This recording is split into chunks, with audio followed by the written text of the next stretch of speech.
Now,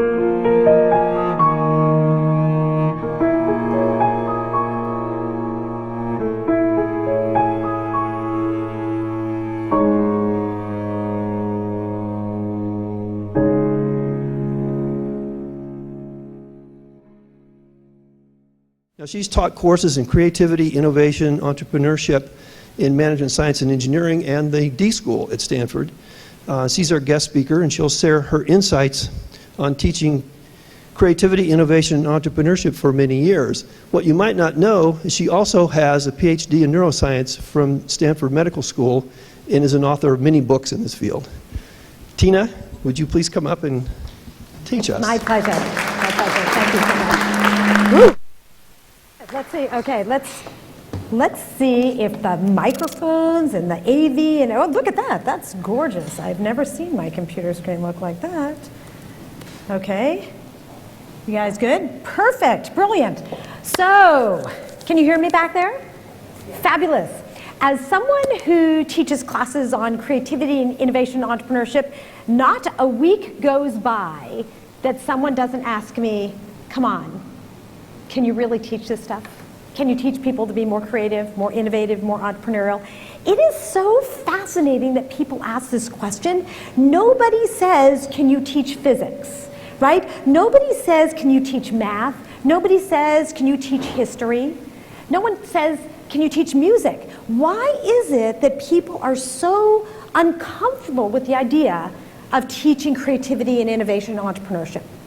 And I believe the problem stems from the fact that fields like physics have a very clear set of definitions, relationships, rules. I mean, music, you know exactly, you're taught how to write music. In physics, there are formulas, definitions, the relationships. And the fact is, we haven't codified this in the world of creativity and innovation and entrepreneurship. And I believe there are a lot of reasons that people don't want to or have been wary about doing this. It's a great excuse, isn't it? If you think that creativity is something that you're born with, it's a great excuse if you're not a creative. But I think we can't use that excuse because not only are we all creative, we can all get better.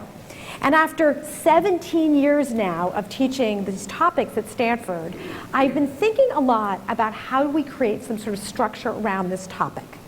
And I realize that one of the biggest problems that we have is a lack of clear definitions. If I asked all of you in this room to write down on a Post-it note, what is the definition of creativity? We would get that many different answers. I've tried this many times. It's funny, right? But if you said force, mass, and acceleration, everybody would have, you know, if you'd taken a physics class, everyone would have the same definition, which allows us to actually apply it. So I decided to put a stake in the ground. And I created a framework, which I call the Invention Cycle, and I'm going to share it with you. Now, like all models, it's a framework that probably isn't exactly right. But it's something that I found incredibly useful in terms of thinking about the way I teach, thinking about the way people learn, and being able to master these skills. So, you ready to dive in? Great. Okay. So let's start at the beginning. I had to really think, where is the beginning here? Is it creativity, innovation, entrepreneurship? No, it's before that. It's imagination. Now, the definition that I use for imagination is envisioning things that don't exist. Do you buy that? Pretty simple, right? Some people think they're not imaginative. Well, that is just not the case. Because guess what? You wouldn't be able to make it through your day if you weren't imaginative, right? I imagine what it's going to be like when I get to the airport for my flight. I imagine what it's going to be like when I arrive on the campus. I imagine what it's going to be like if I go to any of those countries, because that's the only way I can prepare. We're imaginative all day long. And we can teach people to be more imaginative. We'll talk about that in a couple minutes. Creativity, I define as applying your imagination to solve a problem, right? So essentially applying your ability to envision things that don't exist to address a problem. Again, we do this all day long, right? If I'm hungry, I open up the refrigerator and I use my ability to envision things that don't exist, right? A peanut butter sandwich to solve my problem. Now, things that are creative are not necessarily new to the, not necessarily new to the world, but they're new to you. But if you want something that's new to the world, then you're innovative. And innovation is applying your creativity to come up with a unique solution, right? So creative ideas are new to you, innovative ideas are new to the world. Now this is actually very important because people often conflate those terms. They conflate the terms imagination and creativity, they conflate creativity and innovation, and what happens is you get this very messy vocabulary and we're talking past each other. But I find that in my classes, really clearly distinguishing between creative ideas and innovative ideas is very powerful because I can say to the students, hey, great, Sherry, that was a really creative idea. Great job. Let's push further and make it really innovative and new to the world. Then we move to the last stage, which is entrepreneurship, where you're now applying the innovation to bring things to the world, to scale it. Now, why do I call this an invention cycle? I call it a cycle because the end leads back to the beginning. In order to be entrepreneurial, you need to inspire other people's imagination. And it ends up creating this sort of virtuous cycle. So, do you buy all of these definitions? Does this work? I wanted to have a set of definitions that were easy to remember, easy to learn, easy to communicate, because often you look at definitions for these terms and they're so complicated with lots and lots of commas, and you sort of say, what do I do with that? So coming up with something that was a very clear and easy to communicate framework. Well, here's where the magic comes in. Once you have this framework, you can now look at what actually has to happen at each of these steps to become more imaginative, more creative, more innovative, and more entrepreneurial. So let's go back to the beginning and see how this works. Let's go back to imagination. Now, as someone who teaches this, I started making a long laundry list of all the things that were required to become more imaginative and creative and entrepreneurial. And I realized that was just way too much. So I squeezed it and squeezed it and squeezed it until I came up with one representative attitude, mindset, and one representative action. Now, why do I have mindset and actions? Because your mindset, as Rick said, is such a powerful piece of this. This process is actually really hard. It's really hard. And if you don't have the right mindset, you're not going to push through to come up with some really innovative solutions. So imagination requires two things. It requires engaging with the world and envisioning what might be different. Now, most people have it the other way around. They think that you envision what you want to do and then engage in making it happen. But it's actually the opposite. It starts with engagement. It starts with paying attention. Okay? And as you go through the life, paying attention to things, you start seeing opportunities where you can really have an impact. In fact, I have come to truly believe that before something is your passion, it's something you know nothing about. Let me give you an example to bring this to life. This is a picture taken at the stage at Stanford. We have our Entrepreneurial Thought Leader Lecture Series. And one of our really inspiring speakers was this fellow, Scott Harrison, who runs an organization called Charity Water. How many people have heard of Charity Water? Okay, great. A few people. Well, Scott Harrison is a super inspiring guy, but he wasn't always. In fact, in his 20s, he was a self-described loser. Okay, his job when he was in his 20s is he worked in New York City and he was a nightclub promoter. And his job was to get people drunk. And he was really good at that. Okay, so he got people really drunk, brought them into the clubs, and as a result, he became an alcoholic and a drug addict, and his life was a total mess. And he woke up one day, he was actually down in South America, and he was like, woke up out of a stupor and said, wow, my life is horrible. I need the opposite of my life. And so he thought, what would the opposite of his life be? He was in his mid-20s, and he said, I'm going to go volunteer for a charitable organization. So he thought, who? Well, he had no idea. So he started, you got some sort of book of charities. He started writing letters to all of them saying, will you please take me as a volunteer? They all wrote back and said no. He didn't look like someone who could contribute very much. But one organization, after he kept writing, wrote back to him. And it's an organization called Mercy Ships. And Mercy Ships sends ships with doctors to different places of the world where they don't have access to health care. And they said, okay, fine, you can come with us on a 2-week trip if you pay your own way. So he wrote a check, got on board. They were going to Liberia. He didn't know where Liberia was. He had to look it up on a map. So he gets there and they said, you know what? You know something about photography. You took a photography class in college. You're now the photojournalist on the trip. So he gets there and he realizes, wow, his mind was blown by the number of people who were stricken with waterborne diseases. And he said, I need to do something about this. And he went back to New York, and using the skills he had as a nightclub promoter, he started promoting awareness of this and started this organization, Charity Water. And this is a perfect reminder that before it's your passion, it's something you know nothing about. It starts with engaging in the world and seeing where you can make a difference. Now, of course, we're tripping over problems all day long, right? The proverbial, crack in the sidewalk, and we don't solve all of those problems. But when we come up with something that really catches our fancy and our interest and our passion, now we move to the second stage, creativity, where we are now going to essentially apply our imagination to address that problem. And this requires two things. It requires motivation and experimentation. Now, what is motivation? This is super interesting. We so often, with our students, don't allow them to really understand and tap into their motivations. I do a bunch of exercises with my students to help them start thinking about how do they understand and develop their motivations.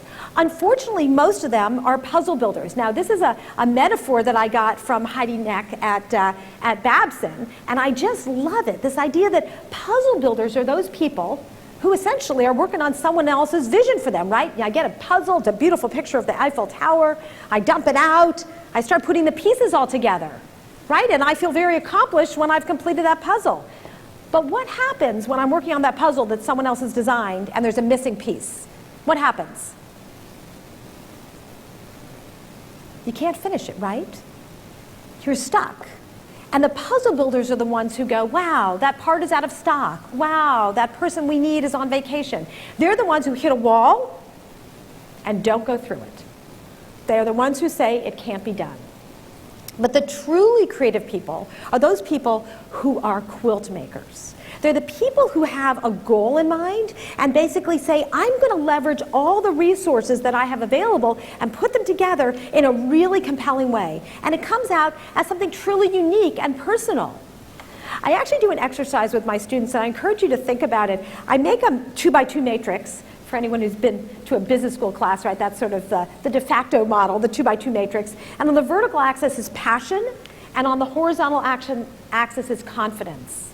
And so they have to put on Post-it notes things in their life that fit into these different quadrants. So high passion, high confidence, high passion, low confidence, low passion, low confidence, and high confidence, low passion. And it's fascinating how hard it is for them to do this. This is the things in their own life. They don't ever think about how their passions and their confidence fit together, essentially their attitudes and their actions, to allow them to accomplish the things they want. So the wonderful thing is, you actually don't need a tremendous amount of motivation to get started. This is something I've seen with people. They get stuck because they think, wow, I need a huge motivation to take on a really big problem there, and I don't have that motivation, so I don't know what to do.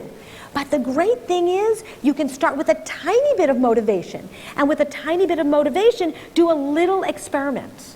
And the result of that experiment feed into your motivation. And then you do a bigger experiment. And it goes around and around until finally you have so much motivation because you have some real data around the topic. Now, one of my favorite new concepts is the concept of prototyping. How many of you have heard of prototyping before? Great, one hand goes up. Okay, great. So prototyping, I'm going to change your world right now with this concept. I've been teaching with a fellow named Alberto Savoia, who was the innovation agitator at Google.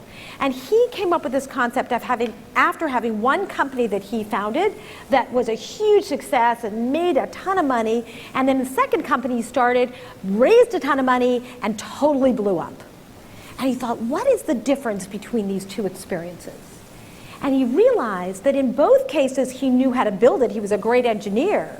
He knew how to build it, but was he building the right it? Was he building the right thing? So a prototype tests if you can build it, whether it will work, but a prototype tests if you're building the right thing. And so a prototype is a super, super early experiment to essentially test your concept. Here would be an example.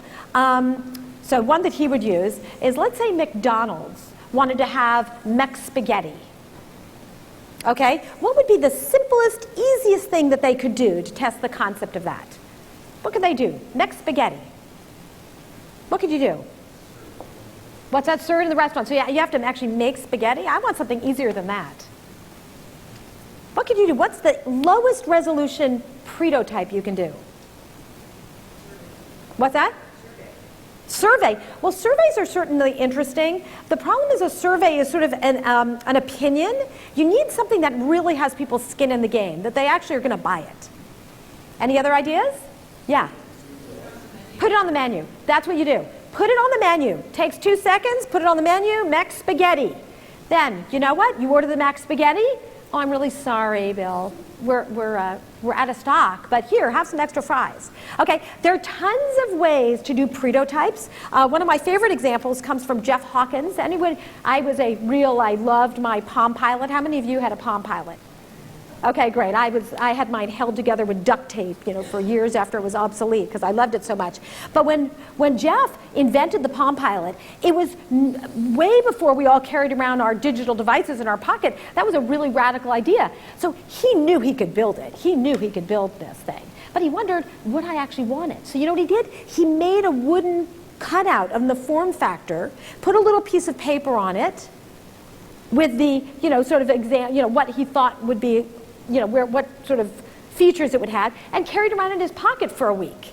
And every time he'd say, oh, Rich, yes, sure. Do you want to have lunch? He'd pull it out and pretend to put it back in his pocket. And he realized after a week, hey, this would actually work. And then he went on to build it. And so there are lots of different ways to do prototypes. I'm going to show you an example from IDEO. Do you guys know the design firm IDEO in Palo Alto? Okay, this is a short film, just a few 30 seconds, that shows a prototype of one of their products called Monster Maker. Now, you will see, they didn't even use the term prototype, but they just knew that this is what they were, this is the way they test their ideas, because they come up with zillions of ideas, and then they see which one might actually have an audience. So I want you to think about how much time this took, how much money it costs, how effective it is. All right, here we go. Cue music. So this is possible dance moves for Monster Maker. So music starts, and I'm the player, so I come in and I touch the monster, and he gives me a special dance move. I go and touch again, and he does a different one. And it can go for as long as I want. It has a few signature moves. And when I've had enough and I'm done dancing, I touch the back button, and it pauses and the music stops. Monster Maker. Cool. That's all I can. Come on, that's all I can. Wow. Get in there. Okay, how much time did that take to make? What's that? 30 seconds, okay? And maybe to set it up, maybe it took them an hour, but certainly less than a day. Okay, how much money did that cost? Nothing, right? A few people's time for an hour. Okay, how much technology was required? Did they have to go hire a bunch of programmers to program this thing? No, not at all. And how effective was this? Well, I have to tell you, I was giving a talk and there were some little girls sitting in the back. At the end, they came up and they wanted to buy it. Okay, that's a pretty good prototype, But let me ask you, let's say nobody wanted it. What would happen at the end of this if nobody liked it? They'd go on to the next project, right? But imagine if they had spent weeks, months, years developing this whole thing. What a waste of time and effort and money. And in fact, people are much less likely to give you feedback on something that looks fully done as opposed to something that's really raw. And so this is a perfect example of doing a little experiment, okay? And so with a little motivation, you do a little experiment. The results of that, maybe you do a higher resolution prototype of this. And then you get more feedback until finally you've actually developed your product. Now, once you've developed your product or your concept for your product, you now want to push it further. Much further. You want to go beyond something that's just creative to something that's truly innovative, something that is new to the world. Now, how do you do this? How do you do it? You do it by teaching people to be focused, and how to reframe problems. And this is where I spend most of my energy in my classes, is on this stage, because this is getting to be really hard work. In fact, even students who are in the class, you have to constantly still push them because they're so used to problems like this. What's the sum of 5 plus 5? I mean, really? Okay, 10. Okay, how many answers are there to this problem? 1. Okay, they're so used to problems in their life that have one right answer when they're in school. But you know what? Is there a way to teach this concept? This math concept where there isn't one right answer? Can you think of a way to teach this math concept where there isn't one right answer? Units, you could change different units. Okay. Symbols. Okay, okay, but it's the same problem. What if you totally reframe it and ask what 2 numbers add up to 10? How many answers are there to this? Infinite number. Isn't that mind-blowing? We went from a problem with one right answer to one with an infinite number of solutions. And this is actually what real life is about, right? People go to school where they get problems with one right answer, and then they go out into the real world, and this is the type of problem. It's like, okay, figure out how to increase admissions at Olin. I mean, did you give a 5 plus 5 question? No, you gave a 10 and said, figure out how to get there. This is how our life works, and yet we don't prepare people for that. And in fact, the way you ask the question is so profound. We heard this incredible talk from Sarah last night about totally reframing the way you look at solving problems for people with disabilities. This is really important. The question you ask is the frame into which the answers will fall. I'll give you just a little simple exercise right here, right now, that will demonstrate this. Does anybody have a birthday today? Anyone? This week? Someone's birthday this week? Okay, great. Doug, when's your birthday? Yeah, the 11th. The 11th? Okay, great. Super. So we could brainstorm right now to come up with the best birthday party for Doug. Would that be great? Yes. Doug thinks it's a particularly good idea. Okay, great. What if we changed one word in that prompt? Instead of planning a birthday party, let's plan a birthday celebration.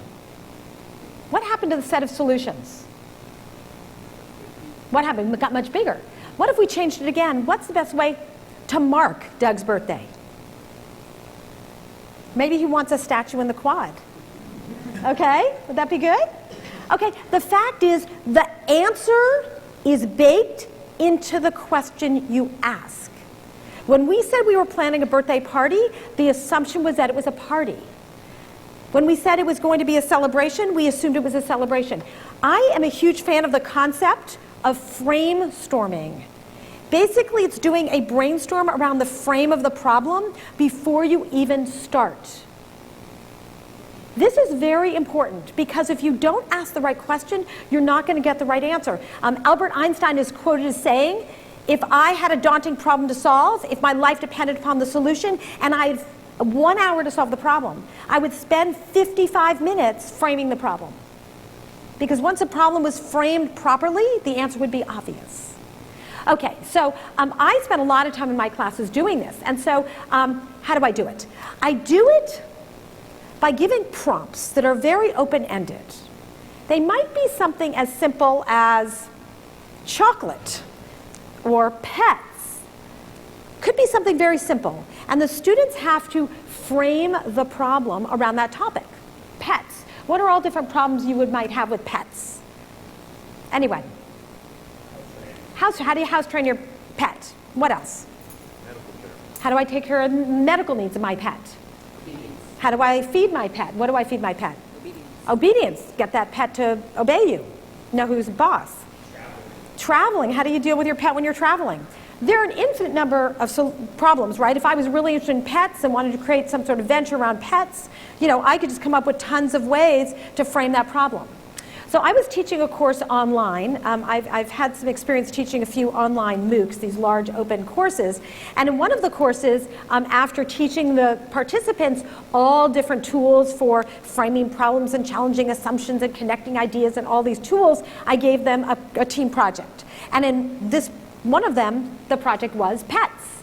Okay? And then what I do is after they frame the problem, they've done their framestorm, they have to come up with at least 100 solutions to the problem.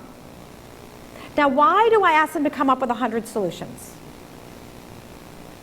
Why 100? Why? Good ideas come from more ideas. Exactly, good ideas come from more ideas. The first set of ideas are going to be incremental and expected. The second wave of ideas are going to start getting more interesting. The third wave is then it's going to start getting really interesting. You keep pushing past when you think you're done. One of the biggest problems with creative problem solving is that people run with the first answer they come up with as opposed to pushing themselves. You know, often I say, you know, you have to come up with 100 solutions. People go, wait, I think that's a typo. Okay, no, it's not a typo. In fact, no, yeah, it's supposed to be 1,000. You're right. Okay, not 100. So I'm going to show you an example of how this is done. This is one of the teams from the online course and how they framed the problem around pets, the 100 solutions they came up with, and the one they chose to prototype.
Pretty cool?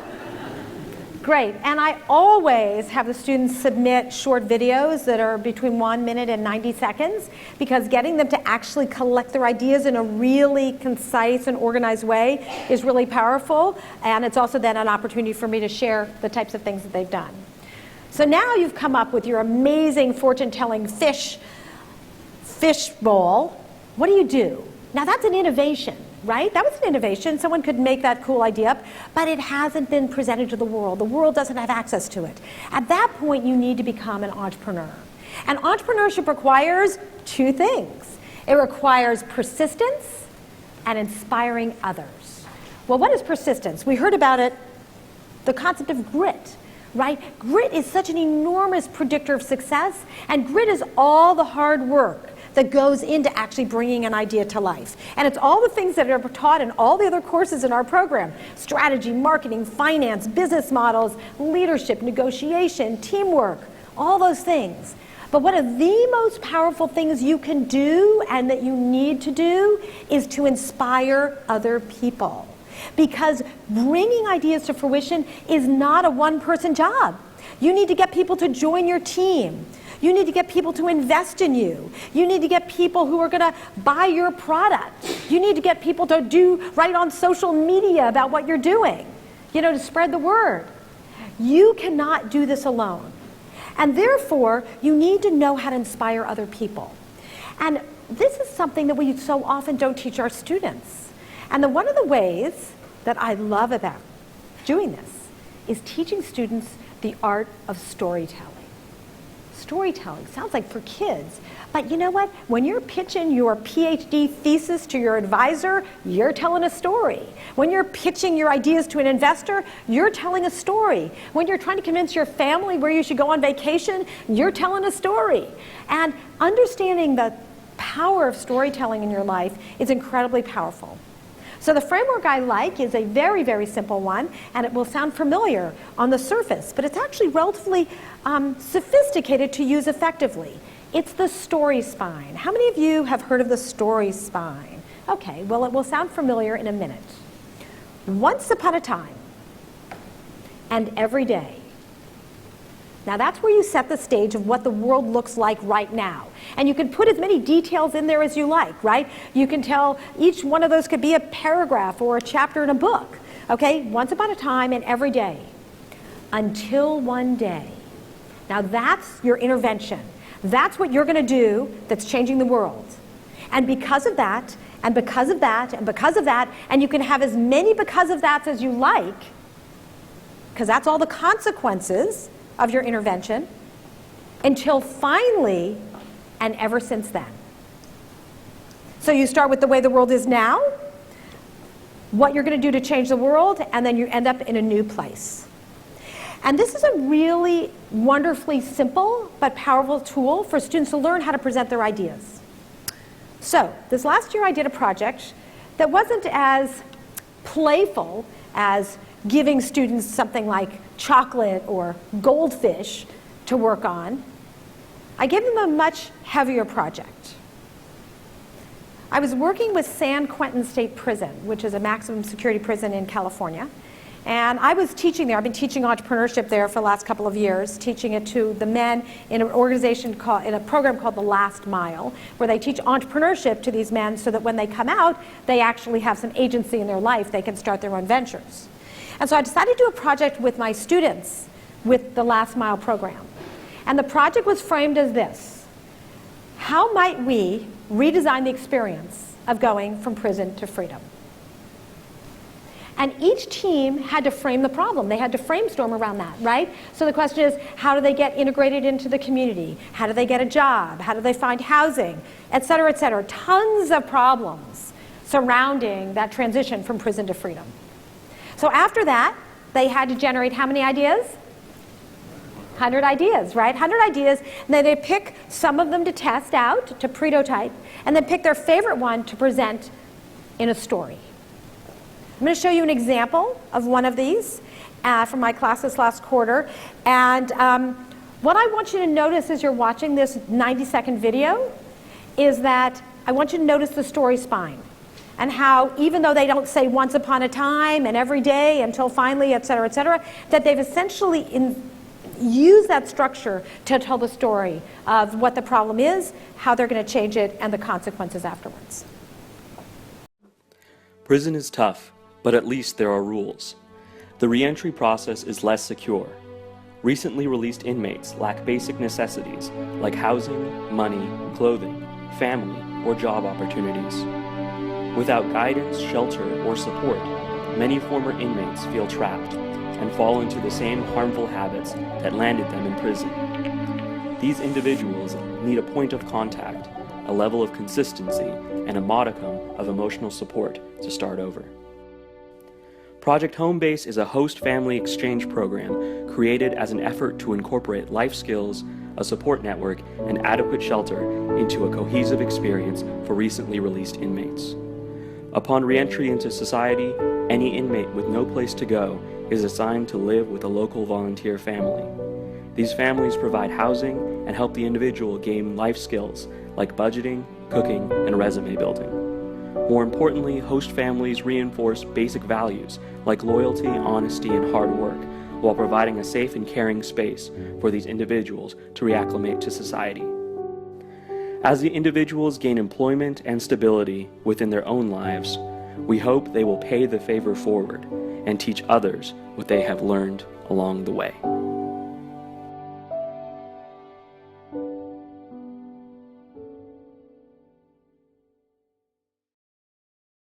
So not only do the students end up learning a set of skills there for the classroom, they realize that these are skills that could be applied to solving problems of all different scales, throughout their lives. So the end leads back to the beginning, right? Because you've now, by being an entrepreneur, have inspired other people's imagination. And this leads them to be more creative, more innovative, and entrepreneurial, and for them to inspire others. And as a result, this leads to wave upon wave upon wave of more creativity, more innovation, and more entrepreneurship.